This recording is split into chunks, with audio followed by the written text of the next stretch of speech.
and gentlemen, my timepiece here shows 6:30 in the evening. So I'd like to call this monthly meeting of the Public Works Department Committee to order. If I look at my items for addressing roll call, is the first item we have. I do have a communication from Supervisor Belsky that she is absent and she is therefore excused.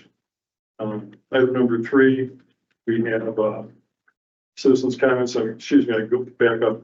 We have one youth and governance here. Just remind me, do you have a counterpart, or are you the sole youth and governance for the committee? I think there was someone else, but Okay. I don't think they've been for a while. So go ahead and just state your name for the record so we get you credited. Diego Whitener. Jacob Whiteman, here in present of our committee appears to. He's present, so. There's one other Supervisor Gray. Right, that's right. Yeah. I don't know his Missing. status, if he'll be coming in, so we'll find out. Citizens' comments, any citizens in the room who'd like to address the committee? Seeing none, we'll move on to the next agenda item. Approval of minutes from previous meetings. I assume that we've had the minutes presented and read. Anyone care to move to approve? Second. Moved and seconded. All those in favor say aye. Aye. Youth and governance? Aye. They are approved. Thank you for that. Chairman, committee members, supervisors, youth and governance comments. The only small items I have is always look towards the future at our next committee meeting, which I have in my calendar is probably being the 23rd of next month. That would be the 4th Monday of the month. So you would assume that would be our, 26. The Monday. I take that back. Our That's calendar's Memorial good. Day. So correct, it's May 26th, right? That's the fourth Monday. Yeah. And then. We're- Memorial Day. Right, we're gonna meet on Memorial Day. I'm not. Are you there? Yeah, I mean, that would not be a ideal time for that, would it?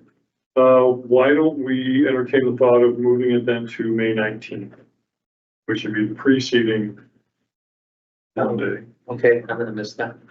You're available? No, I'm gonna miss that one, unfortunately.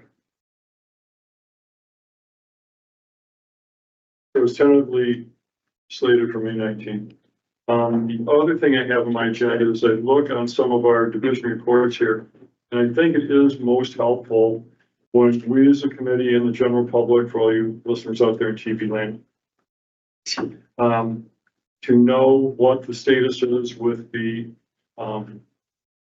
division's manpower personnel status. So I do see it's listed here for highways, but I would think that it's advisable whenever possible, let us know what the needs are for each individual division, so we can be aware that apprised of that. If you have terminations, if you have vacancies, please submit those so they can be part of our packets going forward. Part of it is informational. During these meetings, we can perhaps promulgate and work on behalf of these different divisions to encourage more complete staffing. So I'd like to see that as part of our ongoing effort. That is it may. I have no further comments. I now open it up to committee members, supervisors, youth and governance who may have comments. None? So, yeah. First item of business then we're taking a look at that I have here is second vice chair discussion and election. As you may recall, our last meeting we had, it was made apparent that Supervisor Franco, being quite burdened with a number of responsibilities, county-wise and otherwise, is respectfully requested to not be in the position of second chair. So based upon seniority as my primary motivation, I had asked Supervisor Decker if she would assume that second chair responsibility position, which she's indicated she would. So at this point, probably appropriate to ask for a motion to have her be elected by this committee to that position. So looking for a motion, Supervisor Meadows makes it, I'll second it. second by Supervisor Franco. Discussion on that particular issue, anything? Otherwise, all those in favor say aye. Aye. Any opposed? Passes unanimously. Welcome, Chairman Decker, excuse me. Twice. Second Vice Chair. Thank you for your volunteering to do so. I think we're on to division reports next. Mr. Gregory Bolt for highways. All right, so, for the highways report, not a whole lot has changed from what's on here, but I guess getting into late April, early May, we are in the second season of Wisconsin, which is construction, with winter being the first season. So, obviously getting into that, seeing more orange barrels, more road closures throughout the county. But we are getting into that now. A couple of highlights, we did have an Adopt a Highway kickoff event on April 22nd. So last month, you recall, we did approve that. So there's a website dedicated to it where you can put your name and information, and then we will forward you an application of those folks that are interested. We'll forward them an application, and then we'll review segments and that kind of stuff but yeah. So if anybody wants an Adopt a Highway, if anyone's interested in that, getting that word out would definitely be appreciated. If you talk to constituents or groups, civic organizations that want to do that. This is for county highways only. State highways have their own program. Some municipalities like Village of Pleasant Prairie have their own program, but this is county highways only. Last week, we also observed Work Zone Safety Awareness Week, which again, the last month meeting, we had a resolution to promote that. We did a Wear Orange Day on Wednesday. There were some social media posts that went out there encouraging and just notifying Work Zone Safety Awareness Week. And then we did present the 2026 County Trunk Highway W construction project to the Village of Salem Lakes board meeting last month. They had asked that we provide them an update on that project. It's not happening this year, it's happening next year. But they wanted an update as to where we were with that. So again, outside of that, county crews are busy. Crack filling is done. We have started doing a lot of litter and debris pickup after the winter months. We've done some street sweeping, and we're hoping to begin paving in early to mid-May. So in the next couple of weeks, we're hoping we can start paving. State highway stuff, getting into some shoulder repair along some of them. Fleet wise, I'll kind of give you an update, but really not a whole lot has changed other than we're trying to order a lot of stuff, but a lot of it is back order. We do expect things to be more expensive. Probably heard about tariffs coming in and that kind of stuff. And iron and steel, well, that's what makes trucks. So there is some of that. County projects going on, looking at putting some radar signs up on County Trunk KD. And then the multi-use path along County Trunk Highway C is ongoing there. And then some bridge projects. State highway, there is a State Highway 158, which is a WISTAT project. We are not involved in it. Resurfacing project there by the old Dairyland dog tracker, the new Greenway development. So staffing wise, currently there's one open civil engineering position, 2 open mechanic positions, and 2 open patrol workers. We have interviewed for some of those and sent some offers out as well. We're waiting to hear some acceptances and sending some more offers out. So hopefully in the next month or so, we will be more fully staffed in both the mechanic and patrol worker. And then I should have mentioned it last month, but I didn't. It slipped my mind. We did have a retirement in March of Doug Verizon, was a mechanic, and he served 13 years with Kenosha County. So he did retire. Should have been on last month. I missed it. And that's all I've got. Supervisor Decker. Do we have application on a website? So we have a link for Adopt a Highway that we should So hear. the way we do it right now is we ask for a name and an email address, and that gets forwarded to our general Public Works email, and then administrative team, Wendy, sends an email out with the application. The reason that is there is terms and conditions that need to be actually signed. Right. And so we send that application out so that they can fill it out, sign it, and return to us. Corporate counsel wanted a physical signature. So the terms and conditions and the guidelines are on the website. Okay, The actual application is not. but someone can go to that web page and fill out, I'm interested, fill out their name and address, name and email address, and it'll go to Yes, your division. yes, And it magically will, Yeah. they'll send out an application. yes. Kenosha County WI.gov/adopt a highway, and there's also a pretty looking button right on the main highways page. Okay. And then Highway 32, the speed, is that anything to do with you, or is that all the sheriff's department? I mean, I'm involved in it, but it's mostly the sheriff's department. I mean, working with really the DOT is doing the speed studies, Do you know when that is? when they're doing them. Yeah, They don't really tell us when they're doing them because, and they don't want people to know when they're doing them, right? Because they want to get actual data to see how fast people are actually going. But I know, several supervisors and, obviously the town of Summers, has asked for additional enforcement along that section, which would be the sheriff's department. How they're manning that, I don't know. okay, thank you. Anything further, Supervisor Decker? No, thank you. Supervisor Meadows? I've talked to a couple of people who are interested in this adopt a highway thing, and hopefully that's gonna be really popular. I was just curious how many people have shown interest already. We've heard a lot of interest. Have we said 5 or 6 now? And so it started, yeah, so we started it last Monday. Monday was the kickoff event. So it's 5 or 6 have come out. They're 2-mile segments that you're Yeah, we're contracting. roughly- Right? roughly 2 miles. We're trying to make it so it's like from intersection to intersection. So it How might many be, different segments are there in total that are available to lane? I haven't counted them all, Okay. but I mean, right now, Again, it's I'm just it's curious. so, it's so small right now. If somebody wants an area, They're gonna it's get it. probably open. Okay. That's all I've got. Anything further? As long as you're on the subject of the adopt a highway, if an individual or organization wanted to do that, is there a specific time that they are responsible for chronologically to do this? I mean, is there a, They're required to do it 2 times per year. I can't remember the exact dates. I think it's between April 15th and November 15th. We want them to do it twice per year. sure. But in terms of their commitment to it, is it a year-long commitment? Is It is their commitment forever until until one of 2 things happen. 1, they say they don't want it. Okay, 2, we start realizing that they're not doing it. okay. Then we can, I think if it's 2 consecutive years that they haven't done it, then we can forfeit their sponsorship. So under ideal conditions, it could be an open-ended agreement for that particular individual or organization that for a number of years. Mhm. Okay, great.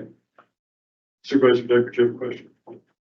Anything else on the Adopt a Highway program? It's kind of a cool thing. It's, nice that we're finally getting around to doing that. We can. They should get advantage gold of- bars put underneath the sign for how many years did they do it. Hey, that could be. I will admit, I will say we've had lots of compliments on the logo. Cool. In terms of paving to begin early to mid-May, I'm assuming that's the bituminous, is it mainly Yes. asphalt? Our crews only do asphalt, yes. I mean, we do concrete patching, but true paving is asphalt. Road building, so. Are we locked into pricing for this year Yes. for asphalt? Yes. Do you have an idea what we're paying per ton on that? No, So I, just communicate with me at some. yeah, I would have, I could find it, but no. One of those things is tied quite closely to the price of petroleum products, so it's always interesting to see how it is in any one construction season. In terms of the trucks we're expecting, if it's already in the pipeline and we've ordered it, do we not have a commitment for a price, or does the manufacturer have an option to escalate due to material costs going up? We are working with them the best we can, but most of the time, any of those terms and conditions you sign with any purchase order, there's usually in the fine print that says we have the right to increase our price due to acts of God, strikes, usually tariffs is in that as well. And we as a county could accept your decline at that point, correct? Typically, yes, but we're trying to do everything we can to make sure we get these trucks that we need. Okay, good. Further questions for highways? Seeing none, thank you very much for your report. Let us move now to facilities and Mr. Mansfield. Thank you, Chairman. My report is as written. I do have an update on the previous project, the county center entrance way. You guys may have noticed a little bit of construction just when you came in. One of the squares was replaced Friday. That was cracked. The core they had last year was a hot day, so they had some cracking, so they came back and replaced the square up front. So I did that Friday. Looks great now, so everything turned out great. They'll be back to clean up the dust, so you guys probably noticed that coming in. As far as construction goes, courthouse south entrance and ramp, that one's about halfway completed. Working through that pretty good. We're gonna have some turf repair, some planting repair, a little bit more than we expected, but nothing that we can't manage in-house. But construction wise, it's moving along just fine. On these other projects, we're just waiting for equipment to arrive. That kind of just waiting for things to get rolling on some of these. The roof won't start at the courthouse until we're completed with the ramp. We don't want to have too much yard safety there in front. Waiting for the new. Did add a list of kind of some of the upcoming projects, just the ones that you would see on the CIP, just so you kind of have a heads up of what's coming in the future. I know we had a lot of CIP items this year that you haven't seen yet, so they're in the works, they're designed, they are coming. And then staffing, made it through interviews through last week. So we are going to meet tomorrow morning and put together some job offers for all the positions. So with any luck, we'll be able to have those filled within a couple of weeks. So we had a lot of good candidates this round. I'm very, very hopeful that we're gonna be able to fill all these positions. And with that concludes my report. If there's any questions?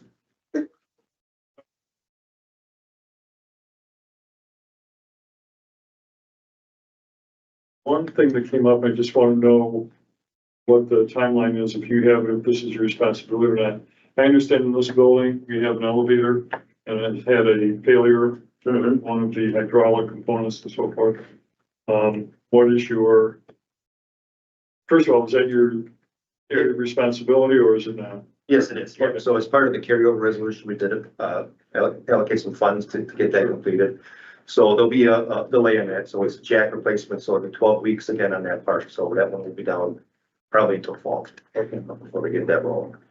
And then just bring us up to speed on the public safety building, when we're expecting that one to be operational. I can get an update from staff, but we're about halfway in that waiting period. So we're still looking at probably end of May before we see that. Yeah. I can get it. I'll get you a solid date. So committee's aware at the public safety building, there are 2 elevators. And they're run side by side, and for the past, well, in a few months now, 6 months. Yeah, correct. We've been quite. One has not been operable. They were doing testing on it, and the cylinder that is responsible for maintaining pressure basically ruptured and exploded. And so they've been trying to scramble to get this thing back in service, because it is a bit of a inconvenience with the amount of traffic they have in that building to be down to 1 elevator. So trying to keep tabs on that. Well, good. And that'll be a happy thing if it's done by the end of next month. That'll be. Yeah, there's no shortage of elevators at the safety building, so if one goes down, we do have extra ones, just a little bit longer of a path for jail service. But these are the ones that are immediately as you walk in the door, bank of elevators to the right, is that correct? No, these are the old service elevators and the old PSP, so it would be for up at Sallyport, where the Jerry jail things come in. Gotcha. Yep. Very good. Further questions or comments for facilities? Thank you for your report. Appreciate it. Yep. Next item would be special projects, facilities, Mr. Frank Martinelli. Thank you, Mr. Chairman. Report is written, just a couple updates. The tower, geo redundant upgrade for the sheriff and county fire radios. Again, that was the brains of the whole systems out here at the KCC. And we had an instance where we lost power and the generator started but wasn't feeding power.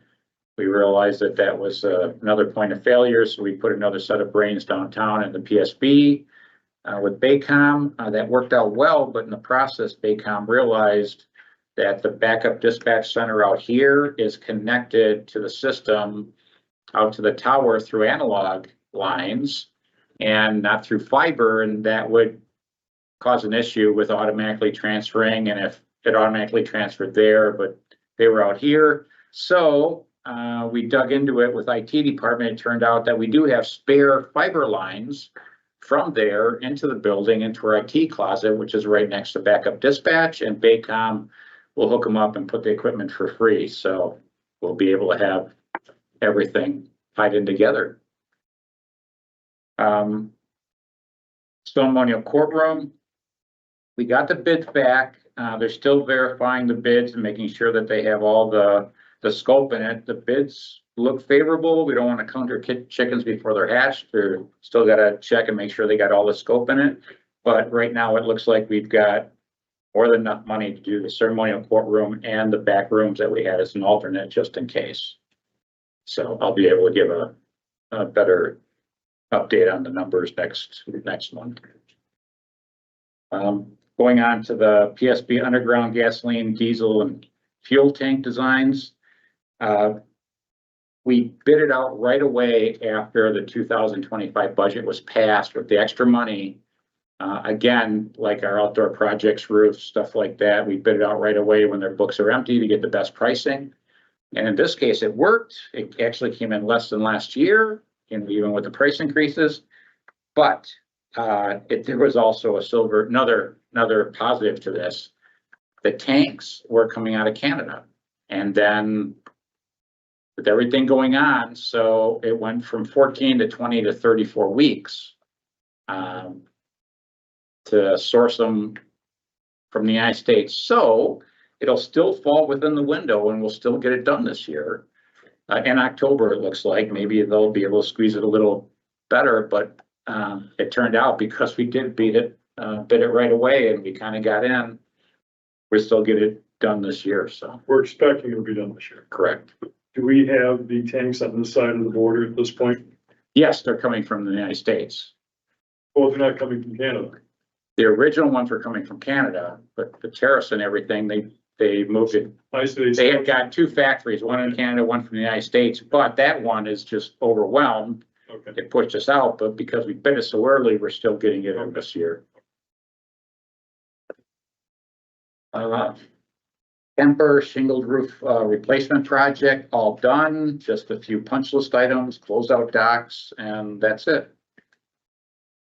Would you send me an email upon your lead off item where you talked about the fiber versus the analog lines, communication and so forth? Because I understood what you were saying at the time you said it, but a day or two from now, I won't be able to Sure. recall. So please just send me a summary of that. Can we talk about AC/DC and the units coming back from the manufacturer to the installation worthy? Yes, the KCDC, the third phase of 4, literally we're commissioning the last RTU unit this Friday, actually. No, Thursday, May 1st. So we're commissioning that, and we'll just probably have a few punch list items and things like that. So it's up, walking, talking. We're just literally Mastrino and his team with the engineers from Clark Dietz, our engineers, and Southport and Kane Energy, our controllers, are all in the room going through, making sure everything walks and talks, communicates as it should. And then that's really going to be done. And then it'll be going on to the 4th phase, which is just that's a final phase for it, putting in the RTU Right. unit for The that. phase 3 had the bog down because the distance between the fan and the coil had Correct. reconditioning issues that go back to manufacturing defects. So my question is, have those units come back from the manufacturer? Yes, yep, they all came back, they were all fixed, we caught a couple at the factory, the ones that already shipped went back. They got the fan, these are kind of customized units, and the fan, they got bad fan data or the wrong fan data, so they put the coils too close to the fan, and it wasn't allowing the condensation to come out, it was literally ripping it right off. So are those on site to be lifted yet, or are they up on the roof? They're up on the roof, Okay, they're up on the roof, this is the last one, walking and talking for that one. so as far as KC/DC operations go and internal operations for the detainees and so forth, will they still have to have dorms closed or switched around, modified during the fourth phase of the Yeah. installation or not? And you can help me out, Matt. There is still for the fourth phase, because we'll get the last phase for the last of the third commission, and they'll be able to move into that, and then we've got to do areas for the Go, fourth. what's your, Yeah, so the final phase will do what's dorm G, which is the largest dorm at KZ's. So it'll be three dorms in G itself that'll be displaced. So it'll be the largest displacement. so at this point in time, we're looking at wrapping up phase three. Hardware's there, units are on the roof, installation. And we're anticipating phase four to be done when? Actually, we'll be wrapped up and we're scheduled to start in May, and we'll be wrapped up in the third quarter. Okay, well, we'll look forward to that. It's been a long project, and really, it's been Yeah, more than I think anyone anticipated, but the idea is, it appears as though we're getting it done right, and that's takeaway message. So, actually, you make a good point. When they did a lot of things and they built the buildings, either, budget restrictions, things like that, a lot of things, or that we didn't have the expertise in-house like Matt and Mike Feck and, so really dialing in, really getting it right so that it takes the least amount of time. The maintenance people, we didn't have those expertise. Now we do. And really, they make sure everything walks and talks the way we need it, the way we want it, to minimize maintenance, minimize downtime. you make a good point. I mean, thinking some of the previous go-arounds you've had with some of these larger construction jobs, we've been solely reliant upon the contractor to do it in a particular manner. We're hoping to do it right, but you got your set of eyes on it, you got Matt's set of eyes on it. And so it just kind of makes it more, shall we say, responsible if the contractor delivers what they're supposed to do. So hopefully that'll work out. That'll be the end of that project. Any other questions from Mr. Martinelli regarding special project? I'll follow up with that email about the fiber. I appreciate that. Yeah, thank you. Moving on then to our golf division, Mr. Jim Wallace. Thank you, Chair Grady.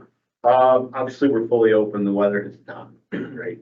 We had a good weekend this weekend. Last week, we did 2,400 rounds. The weekend before, we did 1,600. So we're seeing the trend go up. This week's a little spotty, and the next week looks beautiful. So as of today, we are at 8,734 rounds. Last year, we were at 10,700. So we're still about 2,000 behind. But when the weather's been good, we've been packed. So not really concerned. I mean, a week ago Monday, it was 43 and rainy. So when the weather's been good, we've been busy. So not a lot of concern there. Our new golf course superintendent, Petrifying Springs, is on the ground. He started April 2nd. He's doing great. He's sort of taking it all in. He got a lot going on, learning the place, but he's doing great. What is that individual's name? Kyle Griffin. I talked to him a little bit about you today and said that, that you play golf out there and he'd probably like to, meet up with you. And I know you came by Brightdale when I first got there and that was great. So we'll set that up whenever. That'd be good. I'd like to meet him. Yeah. And then, staffing wise, we've had pretty good retention on seasonal staff the past couple of years. Obviously it fills a few still new ones, but the pro shops are pretty good. Food and beverage is pretty good. Couple in maintenance at each golf course, and they're interviewing like crazy this week. So that process has gone really well. The well pump at Brightdale, I think we've got some time. I did a little research on the history of that pump itself. It's not quite the 15 years old yet. I'd like to replace everything at once: pump, VFD drive, and pressure tank. So waiting till the fall when we close down will allow me more time for due diligence and make sure we get the best price we can. I need to bring our purchasing division. You're confident we can make it through the season? Yeah, I don't have any concerns about it. It'll fall once in a while, but I had somebody come out and look at it. Said just that VFD drive's getting in there, but it's still functioning just fine. We did open the Red Pine course on Saturday. The only thing not open from the project work last fall is the driving range at Brightdale. The north side slope of that driving range got planted really, really late because we regraded it. And it's just been slow to come from the seed. So we've seen a lot of improvement the past couple of days. And so we expect that by mid-May, we're hoping to have that drive. Would you shoot me an email when you're planning to open that, just so I can Absolutely. have it on my list? Absolutely. Also the team mat for the driving range, we got a call from the manufacturer last week saying their raw materials were delayed, but it's only by a week or so. So we still expect that, that mat to arrive in the next couple of weeks with the installation crew not far behind it. And then we have received some preliminary drawings for the storage building at Brightendale. It's part of our capital projects this year. We have a follow-up meeting with them on Thursday morning this week out on site. So we'll update as that moves along, but our goal was to have it ready to go to bid by June 1st and build the building this fall. It's a post frame building, 40 by 80, so it's not real complicated. And that would be at Brightendale. Correct. Location wise, close to where? Immediately west of the current maintenance shop. There was a very large oak tree that was dead there. We got that, and we've got a pretty big space, right? So basically in that same footprint that's already being utilized. Correct, yeah, no logging needs to take place, no, we will put a utility line from the main shop. It's not a very far bore, but that'll all be included in the project, as well as getting power down to that older green barn, our red number. So compared to what you have for storage facility at Brightendale now, this would be what percentage larger than your existing? It's just approximate. A 40 by 80, it'll be about the same size that we have in that green cold store, so it'll effectively double our cold Okay. storage capacity. Good, fine. Yes, Good. that's all I have. Questions on Collins? Petrifying Springs, the new restroom facility close to the 6th T box. I was out there and there's, had it locked up yet, wasn't functional, what's going on? Yep, the dirt around it's been too cold to grade, so we're grading that, putting some gravel around there, and that needs to be open, so I'll follow up on that. Look back, make So sure. basically, the infrastructure's all hooked up, it's all ready to go, it's, Yes, and it's a vault, so it's, okay. there's really no power or water to it, it's the same style, it's a pit restroom. Oh, it is, It's just like the old. it's the existing one. Okay. Yes, correct. So then the question becomes, what happens to the old pit toilet? That we are going to, basically haul the building away in as big a piece as we possibly can. Okay, so it's that. demolished, basically. Yes, correct. Further follow-up on, seeing none, thank you very much for your report, appreciate that. Let's turn it over now to Wyatt Moore for our parks. All right, thank you, Mr. Chairman. So it is a busy season over at Parks. I've got a few updates on top of what's already on the report. So we're already starting with mowing, and next week in May, we have pavilion rentals opening up. So we're getting all those ready. We're blowing all the dust off and getting everything put underneath tables and garbage can lines. One thing you won't see on the report anymore is the shoreline restoration for the Kemper Center, because the BRIC grant is no longer a program. So the federal government released a memo and they have eliminated the BRIC program. Yep, so it's gone. The memo is online. You can Google it and find it. So if it also explains the reasoning behind it, as well as even, I believe, previous program winners. So if you won something in 24 or 23, that funding will no longer be available either. So we are shifting to our backup approach, which is to phase the project. So we're looking at working with Baird, who did the plans for the original, the full Kemper Center shoreline restoration, and going to focus on just phase one. That should make it, going after it in bite-sized chunks will make grant funding a little bit easier to come by. So that is the plan there. Going down the line, so what you'll see at the top now is the Kemper Center capital repairs, and then also the foundation study. So I met with Insight. Stephen Marple has been helping with not only the bone study, which he's calling the FCA, the facility condition assessment. He's also going to be helping us with the plans and specs for the chapel repairs. He's going to be able to complete those concurrently. So he plans to have them both ready by late summer and hopefully get the chapel repairs out to bid by October. We rejoiced over at Parks because we got a call from Bay Nelson, and we have a firm date now on that Simmons Gymnasium door replacement. That project precedes me at Parks. May 12th, it'll be done. So I'll be there on May 12th, making sure that door goes. What I have here is the first draft of the Midwest Interstate Trail Feasibility Study. So if anyone would like to take a look at it, it's here. I can also email a copy out to anybody, but so far at my first review of it, a lot of really helpful information. Nothing surprising. So it's, that one's getting ready to wrap up. Moving on to the Old Settlers Park Playground, we have a date where we are going to begin work for that one. We are officially starting that day after, or Monday following Oktoberfest. So the Oktoberfest this year is going to be on September 6th. So that following Monday, we are going to start excavating the existing playground and doing all the prep work, drain tile, everything we have to do to get the new playground ready for install. And we're waiting that long while we didn't have to, so that we could be sensitive to the Rhythm on the Lake concert series. We didn't want sort of a large pit in the middle of it for the concert series for any of the June, July, or August months. And we also wanted a playground available for kids to play on, because once it gets installed, it's not going to be, ready at the jump. We're gonna need time to put in the 5-bar material to make sure that everything is safely tested before it's ready for the public. So doing it the Monday after Oktoberfest will give us that time. We have a kickoff meeting on Wednesday for Pike River Phase 3. We've already quietly been doing a lot of the prep work, but this will be our official meeting with CW Preparo, who is the contractor for it. What I've also added to the report this month is the Rearing Pond Grant Assistance. So it's been discussed a little bit, but I wanted to put it on here and give constant updates as that develops. But we are partnering with the city of Kenosha to submit grants on behalf of the rearing pond, the salmon rearing pond in the city of Kenosha. So we've already submitted grant applications to 2 programs, which are listed at the bottom here. So that is the 5-Star Urban Waters Grant, which is for $50,000, which would complete their funding goal. And then a smaller grant for the Kenosha Rotary Club. That one we went after because we're going for everything really at this point. We were the first to submit a grant, and we submitted all of our research and everything we've collected over to the city.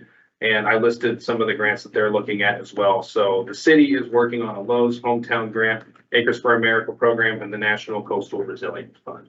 So together we're throwing sort of everything out the wall and seeing if we can get these guys some funding.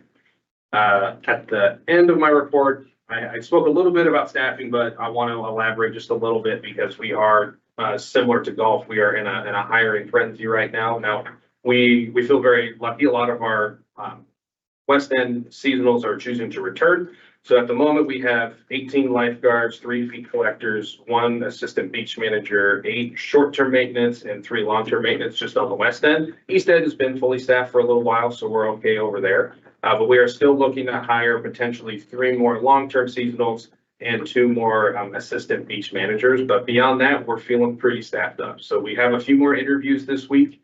And after that, we should be able to close the book on it. And we have our first orientation on May 17th, which is here at the Kenosha County Center Hearing Room, where we're going to go through everyone's expectations. So on day 1, you know exactly where to go. And that's what I got. Good. So note to self, if you have your neighbors, friends, relatives, they have teenage students in high school, turning college, people looking for summer jobs, Kenosha County is a place to be. Between golf, parks, we have plenty of openings, plenty of opportunities. And I can't tell you the number of times I've had people who are now adults in the workforce, raising families, come back and say, those summers in Kenosha County were some of the best, most memorable. I mean, friends, it was good, real good thing. So whatever we can do to get the word out and promulgate that, we should be taking an active role. So appreciate your help and your interest on there. Taking a look at this playground, this is just a mock-up of what Mr. Moore talked about a moment ago for Old Settlers and how they want to do it. But just kind of give us an education as to why the playground has to be designed in such a specific manner, why Kenosha County cannot act as a contractor to do it. Just kind of give us some background on how specialized these playgrounds have become. Go ahead. Yeah, absolutely. So, in the past, it was simple enough to buy the playground equipment and install it yourself. As time has gone on, there has been, and rightfully so, a tremendous amount of safety precautions and safety regulations that have been added to playgrounds. So it is becoming more and more common practice over the years to go with a tried or a trusted and we'll just say seasoned company who can come out and not only install it, but have a very, very in-depth and robust knowledge of what these safety qualifications are. That being said, our new superintendent on the West End, who started in July of 24, Jordan Myers, is a certified playground inspector. So having him on staff has been helpful, and he's one of the individuals who has helped us create a basic, we're calling it a sunset schedule. So that's why Old Settlers Park is first. We're picking playgrounds that have been installed, decades ago that are ready for sunset. So we're essentially pulling them out because they are either not meeting modern safety standards or they are heavily trafficked or a combination of the two.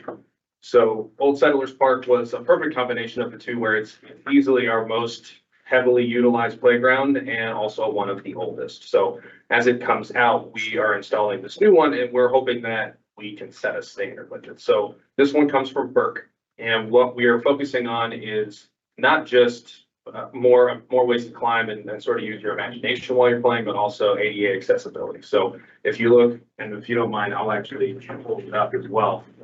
If you look, there's a few things, it's hard to see on this one, and I can send it to anybody who'd like to see it, but the structure over here is a loop so kids can kind of run around it. There's different ways you can climb up on the sides, but for anyone who might have mobility challenges, there's other ways that you can get involved and play as well. So on the side, this green track that's coming over, sure.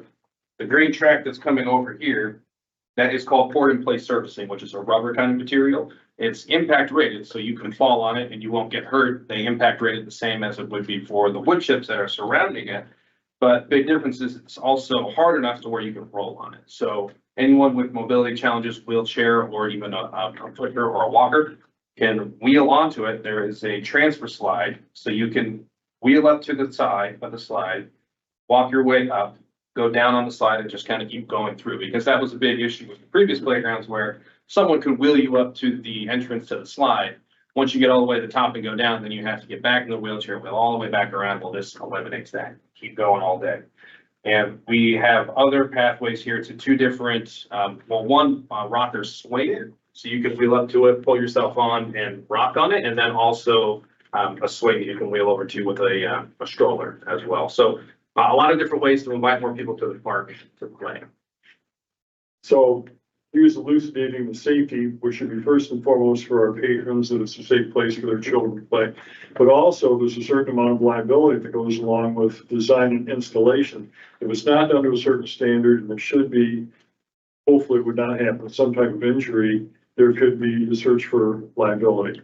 And that liability is significantly diffused if you have a professional group that provides the material, installs it, and do they carry their own Oh, yeah, they do. insurance against, well, it's better for the public from a safety standpoint and protects the county from any litigation that might occur. Supervisor Meadows. Is this the same contractor that installed the one at Pets Park 2 or 3 years ago? That one I believe is different. That's a different one, Yeah. because that one was phenomenal. I've heard a lot of great things. Oh, yeah, it's an excellent playground.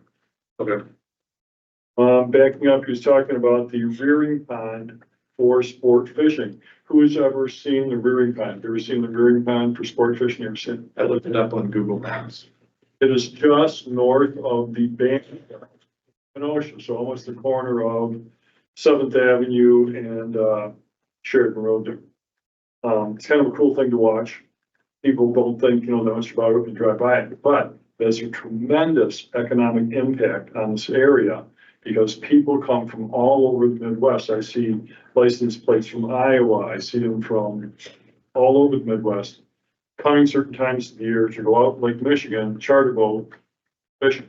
So it has this big economic repercussion. And by getting these young fish in the water, they can go to full size and make a sport fishing thing. It's kind of a big deal. What else? Anything else on here that catches your eyes? Questions, comments from the committee on parks? This Midwest Interstate Trail, you should really take the time to look at it. I mean, this is a bi-state thing. This is Illinois and correct, Wisconsin, right? Yep.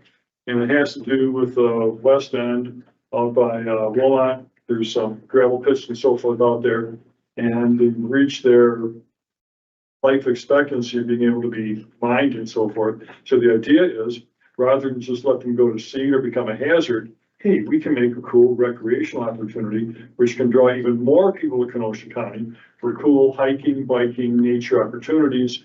And it's just a wonderful thing. So if you get a chance to browse through this, it's really, again, not something that happens all the time, but we're fortunate enough to be here at this time, and we can be a part of it, and we can see it come to fruition. So it's very, very cool. Absolutely. We're at the very beginnings of that particular project. This is feasibility, but it will bump up against McHenry County. So they're working on their own trail project. And once they get to the border, ours is going to pick up where they leave off and take you all the way up to Twin Lakes, which already has its own bike system that can connect you theoretically all the way up to Madison area as well. That would be great. Yeah. That'd be really interesting. Anything else for parks? Well, we thank you very much for your report, Wyatt. Absolutely. And I think next on the agenda is Shelley Billingsley for Public Works. As kickoff, I have a resolution designating May 18th through the 24th, 2025 as National Public Works Week in Kenosha County. This is 2025 marks the 65th annual National Public Works Week, which is sponsored by the American Public Works Association. Theme this year is the 3 Ps: people, purpose, presence. So Joe and I are going to be working on a social media campaign that week and thanking all of our Public Works employees for the services they provide. Looking for approval. Have we ever done this type of thing in the past? As far as Kenosha County is my understanding, no, we haven't participated in national. So it's a new thing. It's like adopt a highway. It's a new, Many things, exactly. so I don't see any downside to it. I think it's a, Move to approve. Second. all those in favor say aye. Aye. Youth and governance? Aye. Motion passes. Thank you. Anything else from you? Yes, just a couple updates. Here, the KCC renovation, we did have all of our meetings with every division that's gonna get implemented into that plan. So CUNY is making amendments, so we're based on the comments, we should be receiving 30% planned in the next month or so. Human Services, with the new project manager from CMA, we should have all the documents caught up by early May. So we should have a better understanding of where we are in the process as far as schedule, costs, et cetera. All the preliminary costs that we got were still within our budget, which we figured that we would be. And we're working on tidying that schedule up a little bit more once we get into all the submittals that were pending. For human services. Yes. Okay, so that's something regular tabs on. Who else on the committee is going on site? Do you go on that one, Frank? To human services? Frank goes, Matt goes, Chris goes. Okay, so you all have piece of them, okay. So I understand one of the big remaining things that's done yet is they're still pouring. They're still pouring concrete. What was happening is they didn't have the roof buttoned up, so it was getting, the rain was getting through the penetrations in the roof for all the vents. So they have to get that to dry out before they can pour. Hoping that we can get a majority of it poured in the next week or so as their schedule right now. They did have a smoke tests in what would be the existing portion of the building last week. 2 of the 4 and past 2. So we are moving along, but yes, they're a little behind on our pouring schedule where we would like to see them, but still their schedule for the long-term project is just like the first week of July. And we're still pushing, they'd still get that moved back to June. So we're still pushing them to keep the original schedule and they're working through all So of at this. this point, we are what percent poured and what percent to go? As far as concrete poured or the building, No, kind of, just we're approximately. about 30%. Okay, so you still got, I guess. That's more. Yeah. you still got more than halfway to go on the Yeah. pouring schedule. They have 1 pour today. I haven't been able to get out there to see how much was poured, but they did pour this morning. So there's another section since last Thursday. Well, good. It's nice to see that the new administrator for the construction is making progress. So that's, He has been very helpful to the team here and we've appreciated his communications. so we're not gonna have quite as many gray hairs as you thought you might have. Correct. Questions or comments from the committee? I think we have our meeting date set for the, what do we say, 19th for next month, is that it? Other than that, I could, To location. they'll be here at Casey. Okay. Unless someone has a location within the county they haven't seen yet. We've been doing some touring about, if you have a selection you'd like to bring up, we could always entertain that, but other than that, we'd probably make it right here. Motion to adjourn. Second, youth and governance, Ready to adjourn? All those in favor say aye. Aye. Opposed, same sign. We stand adjourned. Thank you.